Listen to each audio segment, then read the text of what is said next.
Kali ini Noba akan melanjutkan part sebelumnya dari film Donghua Battle Through the Heaven.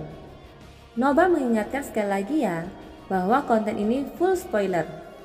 Tanpa lama-lama lagi, yuk kita masuk ke isi ceritanya. Melanjutkan dari cerita sebelumnya. Satu orang dengan kekuatan langkah kelima dan satu orang dengan kekuatan langkah keempat. Apakah kalian ingin menyerahkan hidupmu? Kemarilah, ucap pria Taisu mendengus dingin. Taiking tersenyum kecut. Jelas pihak lain tidak tahu apa yang sedang terjadi. Awalnya aku tidak ingin bergerak. Tetapi jika kamu bersikeras mencari kematian, maka aku akan memuaskanmu, ucap pria Taisu lagi. Armor dewa palsu di tubuhnya perlahan menggeliat, kemudian membungkus kepalan tangannya. Saat berikutnya pria Taisu merupakan yang pertama bergegas menuju mereka berdua. Apakah itu pria Taisu sebelumnya atau yang sekarang? Kesan Xiaoyan tentang mereka sangat sederhana dan kasar, yaitu mereka penuh agresivitas. Xiaoyan meminta Taiking dan Yoxiao untuk bergerak lebih dulu. Bukan berarti Xiaoyan yakin keduanya bisa mengalahkan pria Taisu. Apalagi menurut Xiaoyan keduanya tidak mungkin menggunakan kekuatan penuh mereka. Bahkan jika Xiaoyan mengancam mereka, sangat tidak mungkin membuat mereka bekerja keras. Adegan berikutnya Xiaoyan melihat bahwa ketiganya meledak dengan kekuatan tempur yang mengesankan. Alasan mengapa Xiaoyan menggunakan mereka berdua adalah dia ingin menunda untuk beberapa waktu. Ini karena tahanan roh baru saja mengajari Xiaoyan 24 gerbang abadi. Dan itu tepat untuk membuat operasi di sini. Tapi Xiaoyan masih kesulitan mengatur formasi seperti itu. Dan masih membutuhkan bantuan dari tahanan roh. Kau sungguh pria kejam 1000 pisau. Jika kamu tidak memiliki kekuatan ini, jangan gunakan formasi ini. Merupakan kebiasaan yang sangat buruk untuk menyusahkan orang lain. Apakah kamu tahu? Ucap tahanan roh dengan marah. Meskipun tahanan roh mengatakan tidak mau, dia tidak punya pilihan selain mengajari Xiaoyan. Pada saat ini pertempuran antara mereka bertiga menjadi lebih intens. Pada awalnya baik Taiking dan Yoxiao melancarkan serangan yang mencengangkan. Dan untuk sementara mereka masih berada di atas angin. Keduanya memegang pedang panjang. Cahaya pedang meraung menutupi pria Taisu dengan gila-gilaan. Ketika jatuh di armor dewa palsunya, percikan api berterbangan kemana-mana. Tentu saja armor dewa palsu bukannya tanpa cedera.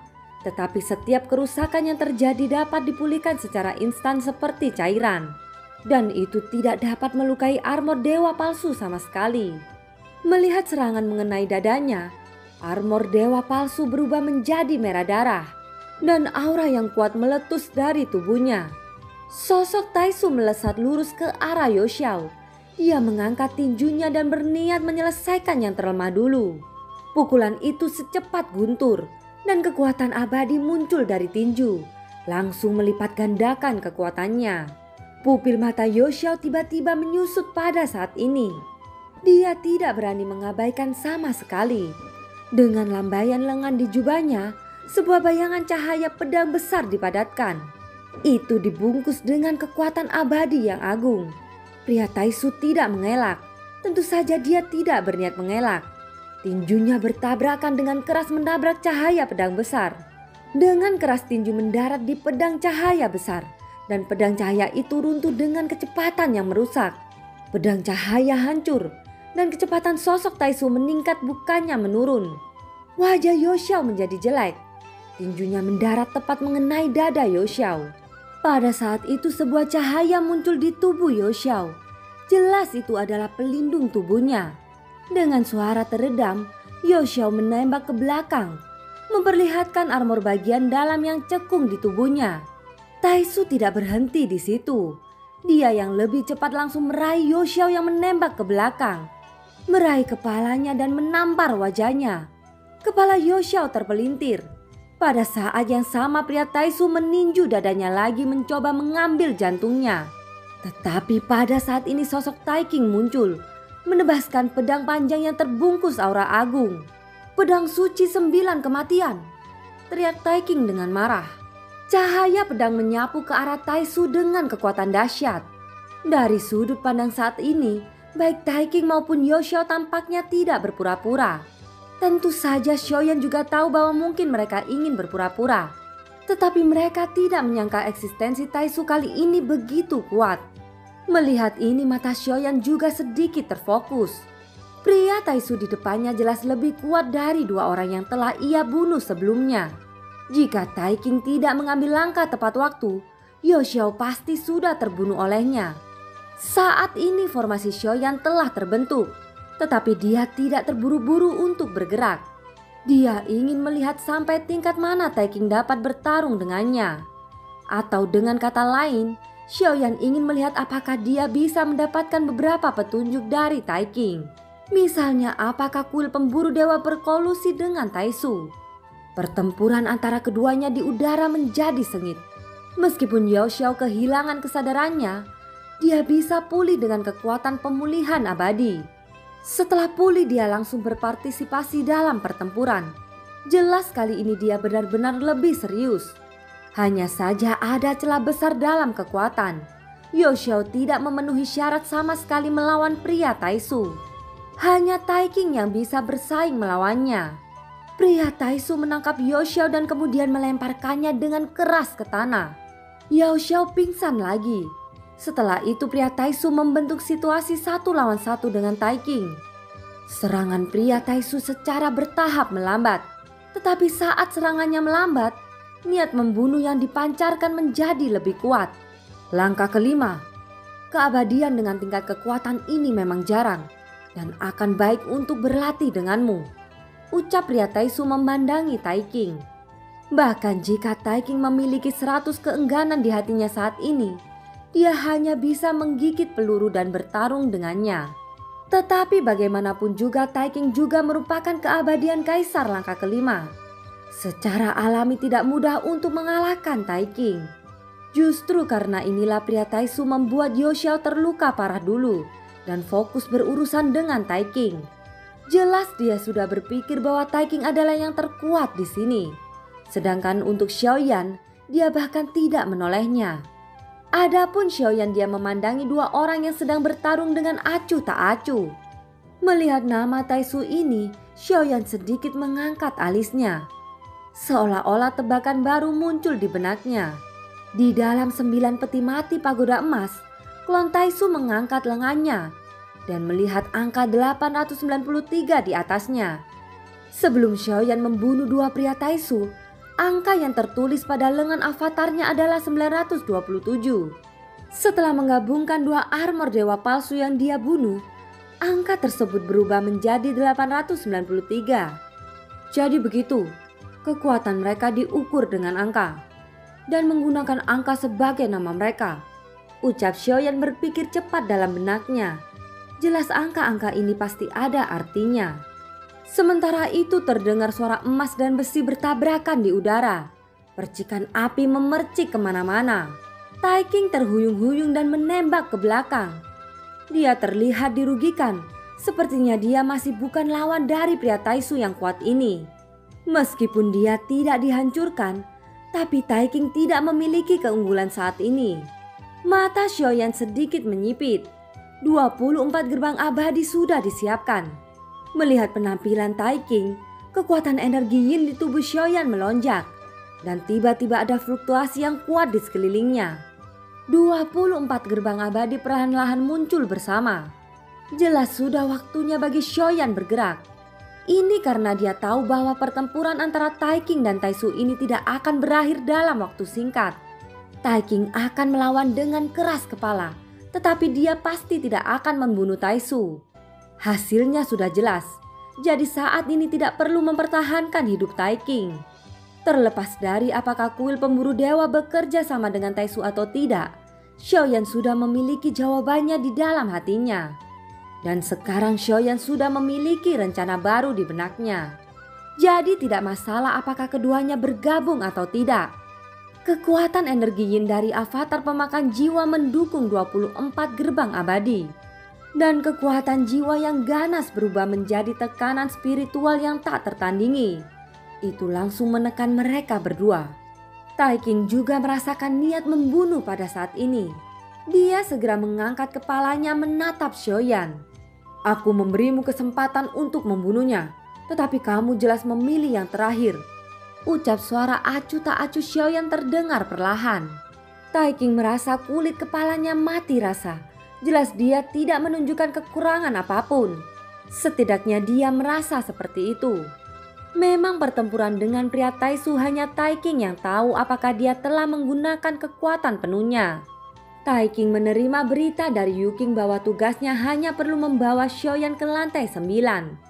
Selama mereka bisa mencapai lantai 9, maka Taiking dapat melarikan diri dengan lancar. Dia pikir semuanya berjalan dengan baik. Oleh karena itu Taiking lebih banyak menjadi pendiam di sepanjang jalan, mencoba untuk tidak mengungkapkan kekurangan apapun. Tapi sayangnya pada akhirnya dia masih meremehkan Xiaoyan. Terlebih lagi Taisu di depannya tidak tahu bahwa dia berasal dari kuil pemburu dewa. Dan sekali rencananya terungkap, Xiaoyan juga tidak akan ragu membunuhnya. Tuan Taisu, aku dari kuil pemburu dewa. Sekarang kita hanya dapat memiliki kesempatan hidup jika kita bergabung. Jangan bertarung dengannya di sini. Lari ke lantai 9. Ucap Taiking mentransmisikan suara jiwa kepada pria Taisu. Tapi bagaimana mungkin dia bisa menyembunyikan suara jiwanya dari Xiaoyan yang sudah mencapai level domain. Apalagi saat ini Xiaoyan bergabung dengan avatar pemakan jiwa. Xiaoyan mencibir saat menangkap suara Taiking. Dia berkata, Yuan bersihkan esensi darah jiwanya. Ucap Xiaoyan berkata dengan dingin. Sang ratu mengangguk sedikit. Esensi darah Taiking dan Yuking muncul bersama di telapak tangannya. Aura agung mengalir keluar mengikis darah jiwa itu menjadi ketiadaan. Taiking sepertinya merasakan sesuatu. Matanya tiba-tiba melebar dan pupil matanya menyusut. 2 tetes darah jiwa tiba-tiba runtuh di telapak tangan sang ratu. Seluruh tubuh Taiking tiba-tiba terguncang, seolah-olah dia telah dipukul dengan keras. Itu adalah serangan balik dari esensi darahnya sendiri. Taiking terengah-engah. Bahkan jika darah jiwanya tidak akan membunuhnya, setidaknya butuh beberapa bulan untuk pulih dari tingkat cedera serius ini. Selama beberapa bulan ini dia akan jatuh ke kondisi yang sangat lemah. Pada tahap ini bahkan makhluk abadi yang jauh lebih lemah darinya pun juga bisa melenyapkannya. Taiking menundukkan kepalanya dan sosok Xiaoyan muncul di depannya. Saat Taiking mengangkat kepalanya, tinju Xiaoyan mendarat di tubuhnya yang sudah terluka parah. Adapun pria Taisu itu, dia tidak memilih untuk membantu saat ini. Jelas dia tidak percaya kata-kata sepihak Taiking. Dia hanya memandang Xiaoyan yang melakukan serangan mendadak dan merasa sangat aneh. Dia tidak tahu mengapa mereka berkelahi satu sama lain, padahal mereka jelas berada di kelompok yang sama. Xiaoyan di ujung tidak menahan apapun untuk Taiking. Setelah memukul Taiking, dia melacak jiwanya secara langsung. Taiking mengeluarkan raungan yang sangat melengking dan menyakitkan. Adegan ini jatuh di mata Yoshio yang baru saja pulih di ujung. Setelah melacak jiwa Taiking, wajah Xiaoyan suram. Bukannya dia mendapatkan berita yang dia inginkan, tapi justru tidak mendapatkan apa-apa. Jelas Taiking memilih untuk menghapus sebagian ingatannya setelah mengetahui akhir hidupnya. Namun hal ini secara tidak langsung membuktikan tebakan Xiaoyan. Tanpa belas kasihan apapun, Xiaoyan langsung membakar tubuhnya dengan jantung api. Namun ada beberapa tulang emas keabadian yang agak keras kepala, tetapi pada akhirnya masih dapat dimurnikan oleh Xiaoyan dan mengekstrasi kekuatan keabadiannya menjadi setetes esensi darah, termasuk semua yang diperoleh Xiaoyan sebelumnya. Kini dia telah mengumpulkan 8 tetes esensi darah abadi. Dengan peningkatan kekuatan yang berkelanjutan, Xiaoyan juga akan menghadapi terobosan keabadian. Darah abadi pasti akan berpengaruh. Mengumpulkan esensi darah abadi adalah persiapan untuk Xiaoyan menuju keabadian. Pada saat ini setelah melihat Xiaoyan membunuh Taiking dengan rapi, Taisu yang kuat juga meninggikan suaranya dengan curiga. Tampaknya wanita itu mengorbankan esensi darahnya, tetapi bukanlah pilihan bijak untuk membunuh salah satu pembantunya pada saat seperti itu. Ucap pria Taisu menatap Xiaoyan. Xiaoyan mengabaikannya Dia masih memegang cincin penyimpanan Taiking di tangannya. Wajah Xiaoyan menunjukkan ekspresi terkejut. Jelas cincin Taiking tidak mengecewakan Xiaoyan. Xiaoyan menemukan banyak pil energi. Sekarang pil energinya telah menembus hingga 5 triliun. Jumlah ini sangat megah. Di cincin penyimpanan Taiking, dia mendapat pil energi dalam jumlah besar. Bagaimanapun Taiking merupakan orang kuat dari kuil pemburu dewa.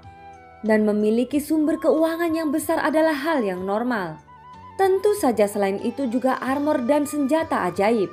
Tetapi sekarang ada pria Taisu menatap ke arah yang berlawanan. Dia tampak tidak sabar oleh tindakan yang mengabaikan dari Xiaoyan. "Apakah kamu tidak takut aku membunuhmu?" ucap pria Taisu. "Tidak perlu bertanya, bunuh saja jika kamu bisa," ucap Xiaoyan berkata dengan dingin. Pria Taisu itu segera mencibir. "Tubuh keabadian fisik, aku memang meremehkanmu sebelumnya. Tapi kamu tidak berpikir kamu bisa melawanku dengan tubuh yang sedikit lebih keras dari makhluk keabadian biasa kan?" ucap pria Taisu. "Sungguh, kamu hanya serangga yang merebut kekuatan orang lain. Apa hakmu untuk merajalela di sini? Di bawah armor dewa itu kamu hanya seekor semut tanpa kekuatan untuk menahan seekor ayam," ucap suara acuh tak acuh Xiaoyan berlanjut. Menghadapi ejekan dari pria Taisu, Xiaoyan langsung berbicara secara belak-belakan. Kata-kata Xiaoyan membuat sosok Taisu jelas sedikit membeku. Niat membunuhnya yang kuat datang darinya. "Tampaknya kamu datang dengan persiapan dan memiliki pemahaman tertentu tentang Taisu kami," ucap pria Taisu berkata dengan suara dalam. "Apakah menurutmu kamu terlalu misterius?" ucap Xiaoyan mencibir. "Mungkinkah 893 dan 927 dibunuh olehmu?" ucap pria Taisu sepertinya menyadari sesuatu dan dia bertanya ragu-ragu. "Bukankah kalian semua punya nama di Taisu? Apakah kalian perlu menggunakan angka untuk menamainya?" ucap Xiaoyan langsung tersenyum. Dia tidak akan sebodoh itu untuk mengungkapkan identitasnya saat ini. Taisu berhenti sejenak, seolah-olah dia tidak memiliki kesabaran. "Kamu berani? Tunggu sampai aku merobek mulutmu," ucap pria Taisu. Setelah berbicara, aura agung yang hanya dimiliki oleh langkah kelima keabadian kaisar meletus. Pria Taisu menginjak kehampaan. Seluruh sekelilingnya tampak sedikit bergetar. Tubuhnya tiba-tiba melesat dan segera ada gelombang kekuatan abadi yang kuat mengelilingi lengan dan tinjunya dan mencengkram ke arah Xiaoyan. Menghadapi penjarahan pria Taisu ini, wajah Xiaoyan sedikit kental. Dia tahu pro dan kontra dari armor dewa palsu. Itu bisa berubah menjadi pertahanan atau serangan yang sangat menakutkan. Dan film pun berakhir. Terima kasih ya yang sudah nonton Nobas sampai akhir. Sampai jumpa.